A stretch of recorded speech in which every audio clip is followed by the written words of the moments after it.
There you go. Alright guys, here's Bobby Mackeys, Wilder, Kentucky. We finally made it. This was on our to-do list. Me and Felicia. Hopefully this is fun. I hope we get scared. So I'm one of your biggest skeptics you'll ever see. Just checking out a pool table. I took the antenna out, and that seemed to help. But this one, I mean, all it does is Another like part. radio. I mean, Oh, look at all the pictures. Yeah, you can use record on those. It'll record when a spirit. I'm not turning the light on. Records that, not what you're saying. Well, that's dumb. It's a good thing I never tried to record. That is Bobby Mackey right there. I I know a lot of you don't know who Bobby Mackey is. You're too young. You want? Yes. Okay, we don't have to use that. I just bring it, especially when there's a large group, because some people like use it. So Scares me. that's all right. You don't have to. No, ghosts, in my opinion. You have to know the history in places like this, and also a lot of the history that you've probably seen on TV or on YouTube or different shows that are on TV is not exactly accurate. It's usually pretty sensationalized, just because that's better television, right? So, anyway, most of the stories that you've probably heard, the history that you've probably heard, will start out by saying that this place was either built over top of an old slaughterhouse, or it used to be a slaughterhouse back in the old days. Back in the 1800s, this area was called Finchtown. It was just a small settlement along the river here. They did have slaughterhouses. They had several of them, actually. And there were different farms on that side of Licking Pike that raised cattle. Whether or not a slaughterhouse sat exactly right here, we honestly don't know. We've looked at some of the old maps from back in those days, and it's kind of hard to tell because there weren't any of the modern landmarks. But just from looking at it and the way it kind of sits in relation to the river, it doesn't look like there was one right here. It looks like it was just farmland. What we do know is in 1876, they built a distillery here. It was called the Old 76 Distillery. The distillery is actually who dug the tunnels, the wells, the portals to hell, whatever you want to call it, that's down in the basement. They actually dug 3 of them. There's the one right beneath us here in the basement, and then there's one on the north end of the parking lot and one on the south end of the parking lot. And they use those tunnels to pull water up from the Licking River, which is right behind us, to pull water up from that to make whiskey. And that's the history of the tunnel or the well and where, why it exists. It wasn't used to drain blood and guts from a slaughterhouse, because there was no slaughterhouse here at that time. And I don't know that a slaughterhouse would do that anyway. The river was already polluted just from, especially with the distillery here, because all kinds of crap was going out in the river from them. So I don't know that a slaughterhouse would even do that, but I honestly don't know. But there was no slaughterhouse in the basement. But there was the well and the tunnel, and that was used by the distillery. So the distillery was here from 1876 up until Prohibition, and it was actually one of the largest distributors of whiskey in the country for over 40 years. But again, nobody wants to talk about that on the ghost shows because it's not as, creepy and gory as blood and guts draining out from a slaughterhouse. But that is the truth. So that kind of overlaps with the Pearl Bryan story. If you guys are familiar with Pearl, she was a young lady from Indiana. She was murdered here in Campbell County. Her head was cut off. And the mystery of Pearl's murder is what happened to her head, because her head was never found. So the story that you'll hear over and over again is that the guys who killed her, Scott Jackson and Alonzo Walling, killed her about 2 miles that way over the hill in what is now Fort Thomas. Murdered her, cut her head off. She was still alive when they cut her head off. They could tell that from the blood, around her body, that she was still alive.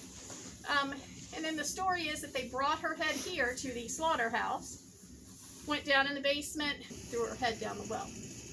That happened in 1896. Well, in 1896, the distillery was here in full operation. So even if they could have, distillery, it was a big, warehouse type building where they made whiskey. So it's unlikely somebody would just stroll in there with a head and do anything. It's still a mystery because it was never found.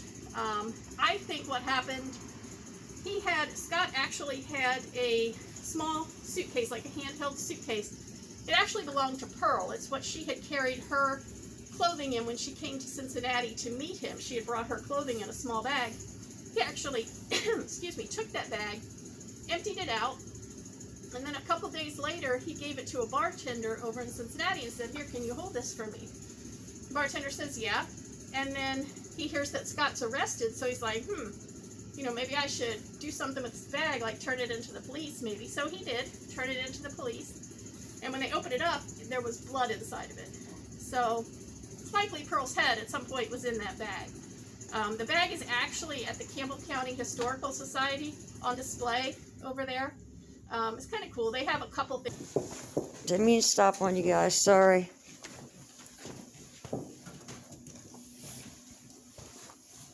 So once Prohibition hit, like I said, the distillery was here up until Prohibition. Once Prohibition hit, of course, the distillery shut down. All the buildings were torn down. The only one that was left standing, I don't know if you noticed when you were outside, but it's kind of diagonally across the street. It's a big, tall warehouse. That was actually one of the warehouses from the distillery. That's the only building that's left. So all of this was just a big, empty plot of land. And he built a small house, and he and his wife lived on the bottom floor. And then up here on this floor, he operated a cafe, restaurant. It was still, Prohibition was still going on when he purchased it. And he was serving alcohol, and he would get raided and shut down and fined, but he just kept on going, and he kept the Bluegrass Inn operating for several years. And then he finally shut it down, and a guy named Buck Brady purchased the property. Now, Buck, during Prohibition, I don't know, are anybody local? Anybody local? Ohio here. Okay, well, Not Kentucky, though. there's a pretty famous bootlegger in Cincinnati. His name was George Remus. From Ohio. And during Prohibition, he was the main guy that was running liquor up and down the river, all over the place. He was pretty famous back in those days. And then that kind of brought the mob into this area. Because back in the 30s, 40s, 50s, this area was very heavily controlled by the mob. All of the clubs, casinos, they were all mob owned, including this one. So they really had a strong hold on this area back then. So this property was purchased by a guy named Buck Brady, who used to work for George Remus. So he kind of knew the ins and outs of, kind of the underworld, the organized crime world. So he thought he could make a go of running this club here. So he purchased it from John Pop, and he added all of this on, the stage, and then the room over there. That was the stage. Right there, Mom. And he opened it. I've shined back there. Oh, I didn't notice it. Sorry. And the interesting thing, I think, all of these wooden chairs that are here, these are all original chairs from the Primrose. The Primrose opened in 1943. Wow. So all of these wooden chairs that are here are original chairs from the Primrose, which I think is pretty cool that they've been here this long. Yeah. And I don't think any chair made today would last that long. So that's pretty cool. Let's walk down this one.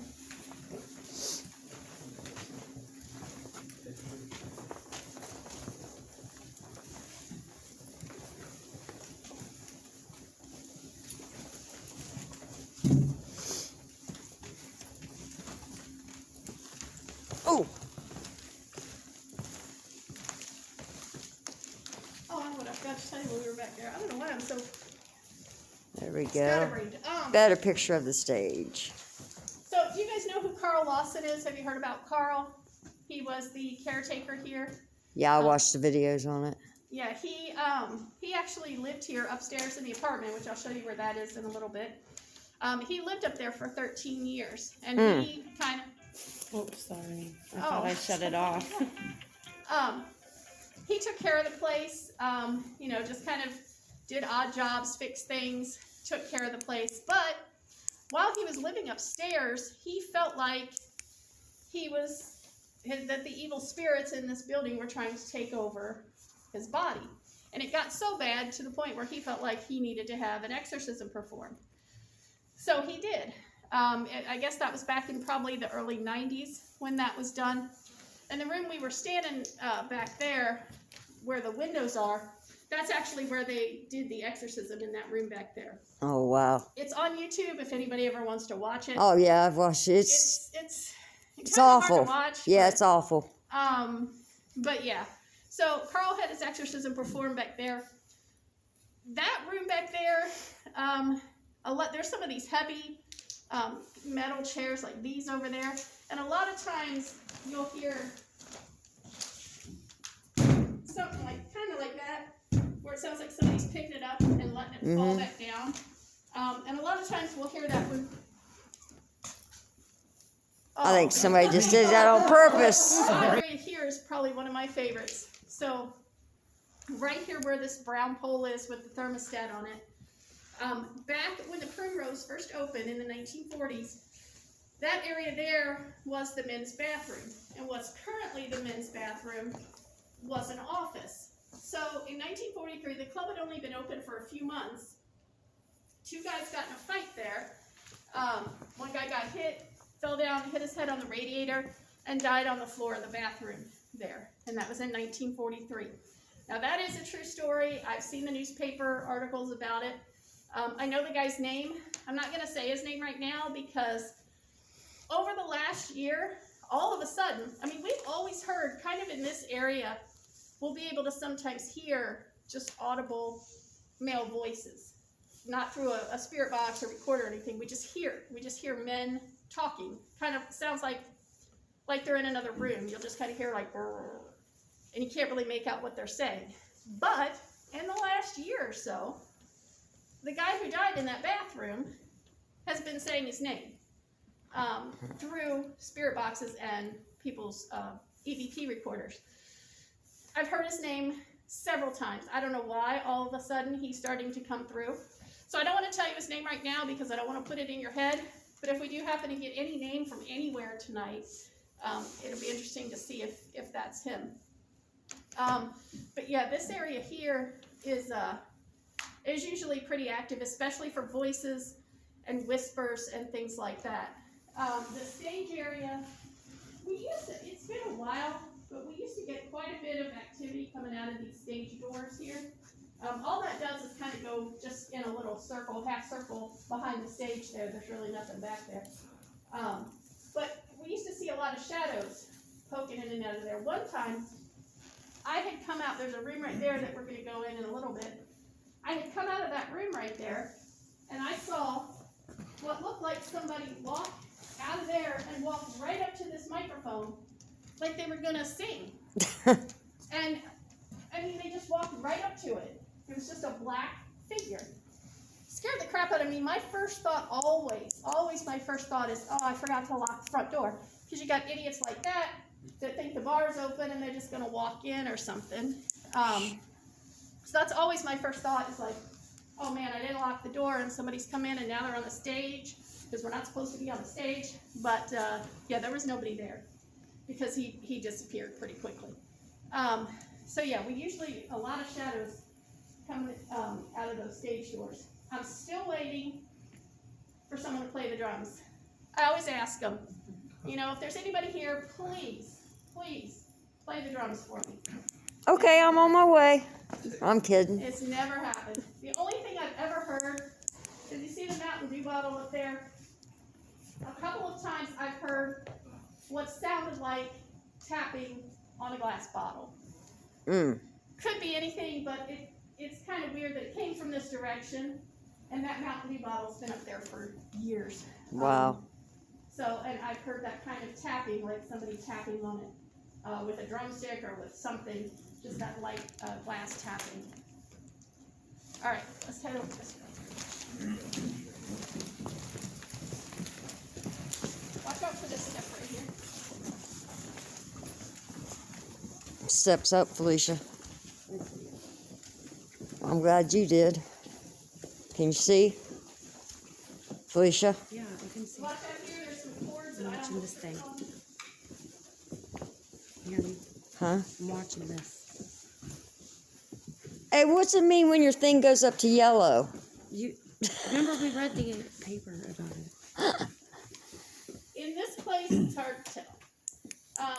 With it staying pretty You steady kinda like that, just it's a have- good chance it's the electricity. Yeah, Whether there be lines yeah. or- I've like There's a Oh, lot put okay. my phone by it, and That too. you can tell. The best like, bet is to put your phone on airplane mode. That will put it not- on airplane mode. Yeah, that won't affect the equipment when it's on Well, then airplane stay mode. away Okay, from me. well, I was trying to keep my phone away from it. And you but- can, on airplane mode, you can still do the pictures and videos, but right eye from being back here. Other people, you know, get sick to their stomach. They feel lightheaded, things like that. Usually on that side of the pool table where you are. I've had people on tours who have been psychic or sensitive, and they will automatically, like sometimes when I'm up there where we started the tour, I'll, you know, be starting my tour, and they'll just wander off and come back here and stand where you are. It's like, you know, hello, we're trying to, and they're like, no, I have to be back here. And it's like, why? And they're like, I don't know, just something is telling me to be back here. And most of the time they say they can feel it right where you are, that it feels like waves of energy just coming up out of the floor. Almost like being in the ocean when waves are coming up and coming over you.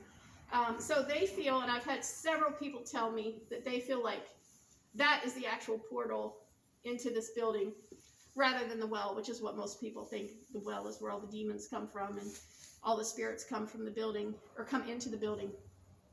But yeah, a lot of people have weird feelings and weird physical reactions from standing over there on that side. I'm trying to turn it down. A couple interesting things. The pool ball falls in, clunk, clunk, clunk, clunk, rolls all the way down. That, to me, that was one of the coolest things I think I've ever experienced anywhere. Because not only did it happen, but it happened on command. And there was absolutely nobody over there. She and I were standing right here. Everybody else was out there. I mean, there's just no way that that would have just fallen in on its own. So I always think that was probably one of the coolest things I've ever experienced. Okay, what is that noise? What was that? yeah. It's like scratching behind. Yeah, it did. I heard it before you said anything. It sounded like it was coming from here. Yeah. Yeah, right, I can hear something.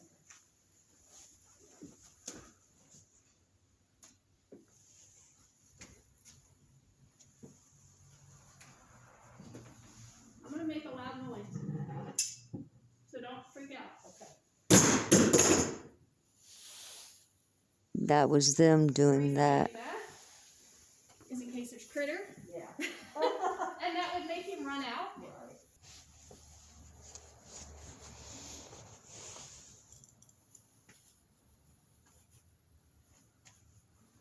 Did you say the floor was shaking too? The floor went up and down. Like, Oh, that was funny. Metal thing. And I saw a guy leaning right here. He was just kind of leaning back. He had his arms crossed like this. He was just leaning real casual. I didn't think anything of it because I knew those two guys were in here, and I thought it was just one of them. So I didn't think anything of it. I took another step, and I heard a noise over in that monster room where I said Carl's exorcism. I heard a noise over there, and I looked, and I could see both of their flashlights. So I looked back over here, and of course, dude is gone. But, I mean, I saw him, you know, as clearly as I can see you. I mean, I couldn't see his facial features, but I could see his complete body shape. I could see he had on, it looked like either a red or orange t-shirt. I could see his skin. I could see that his arms were, I mean, it was like a person was standing there. And again, those two experiences that I've had back here, the pool ball and this guy standing here were pretty incredible to me, of things I've experienced here. And changed to the Latin Quarter. When those two clubs were operating, that room out there was the casino. So it was just like any casino in Las Vegas that you would see today. There were slot machines, poker tables, all that. And this room here is where they kept the money. And so that's where you would cash your chips in at the casino. You cash your chips in, and then behind you there is the safe where they kept all the money. So that safe has been here, again, since 1943. And it's not going anywhere. Oh, wow. This is a good room, especially when it's quiet. There is an ice machine right there. I haven't heard it on since we've been here. when it's on, it's Sorry. loud, and also when it's on, sometimes ice will fall and it will scare you. But I don't think it's running at the moment, so it should be pretty That quiet. is bad. But this is a good room. We can maybe try the spirit box in here. And if you guys have your recorders going, this is a good room. We get a lot of female voices in here, usually of the variety that they don't want us to be in here. They're usually, get out of here, why are you here? Likely because of the money, and they don't like people being in here with the money. So if you want, if we can just maybe grab a seat for a couple minutes, and we'll just try to be quiet and see if Go we ahead. can hear anything. Go ahead. You can Go ahead. I could stand all night long.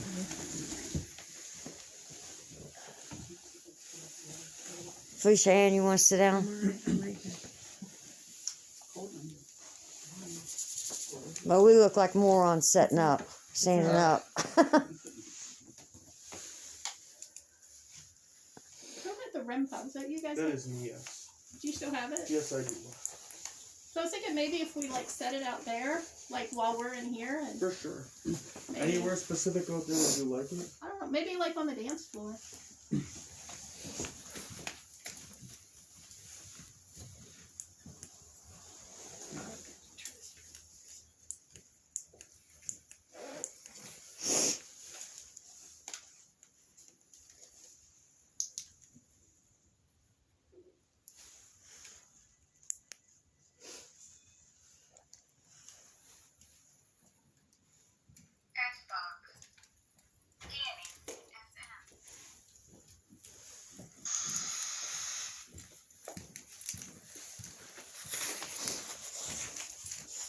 Does anybody not know what the REM pod is that he just put out there?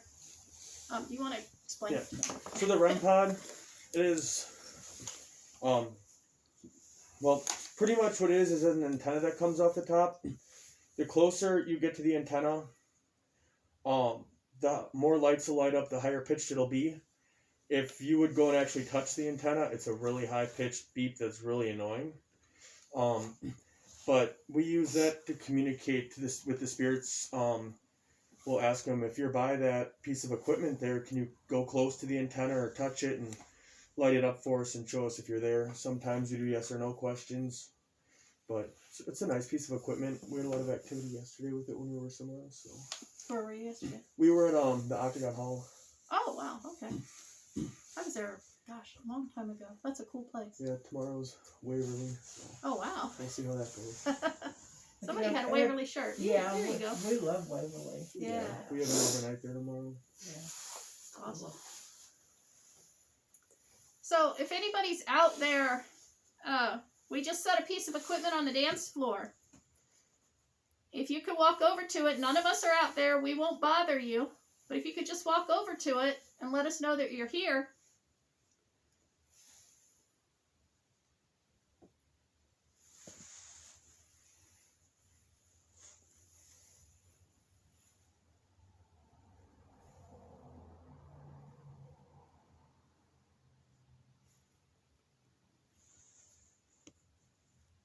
Is it just the two of you doing Waverly? No, Oh. no, there's 5 more of us. Oh, okay.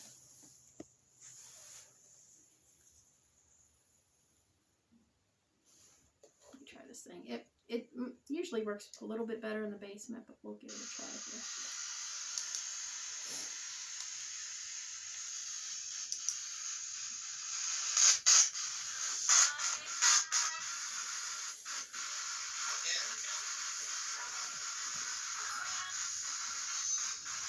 I'm gonna let it go all the way through just to hear how much anything is.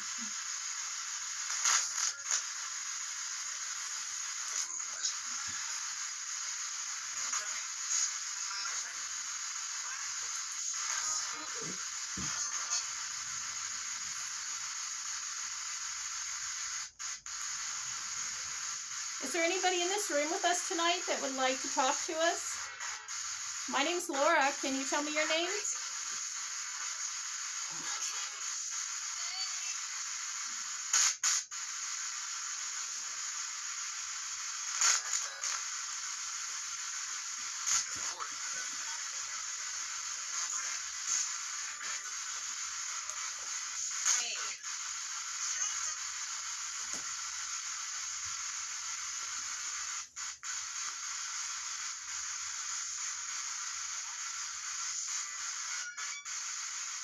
Who's in here with the money tonight? Who's in charge in here?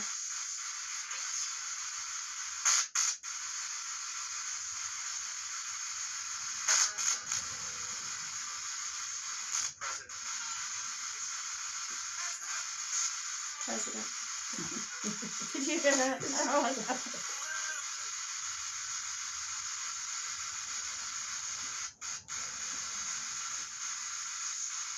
I've got like 8 people in here and I don't know any of them. Liar. I really don't. And I'd be worried about that money with all these strangers in here.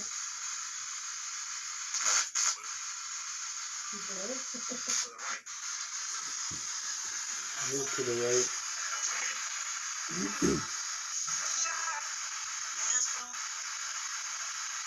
What's your name?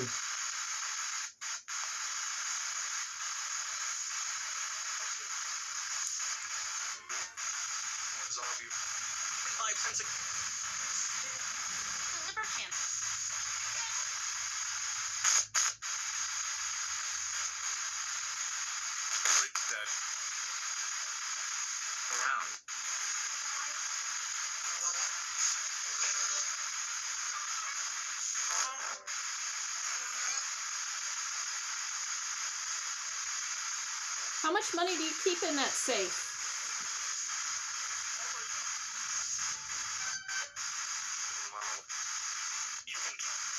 I thought it said the mob. Yeah.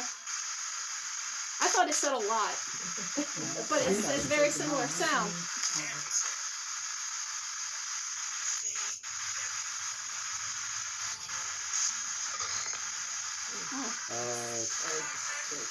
Can't make me uneasy a little bit.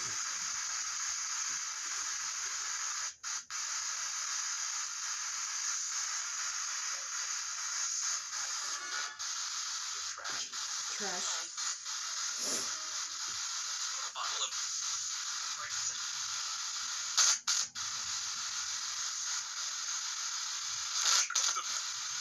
I'm the one that came to pick up the money to take for you. Can you tell me your name so I know who I'm getting it from?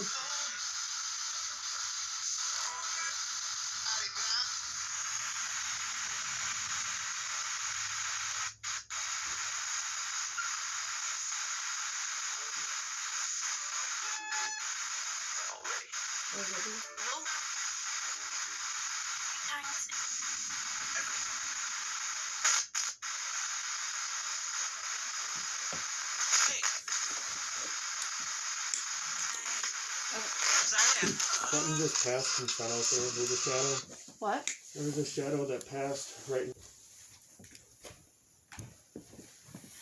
Where do you guys want to? Hey, there's a bull.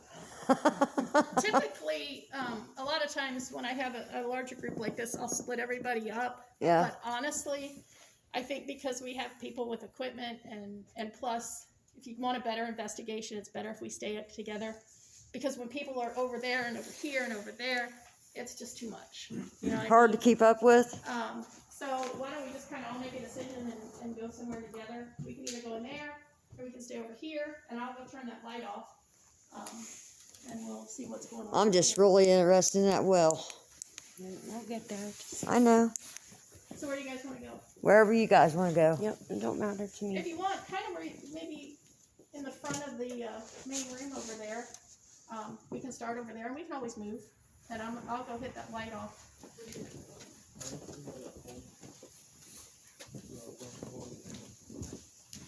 There's stuff here.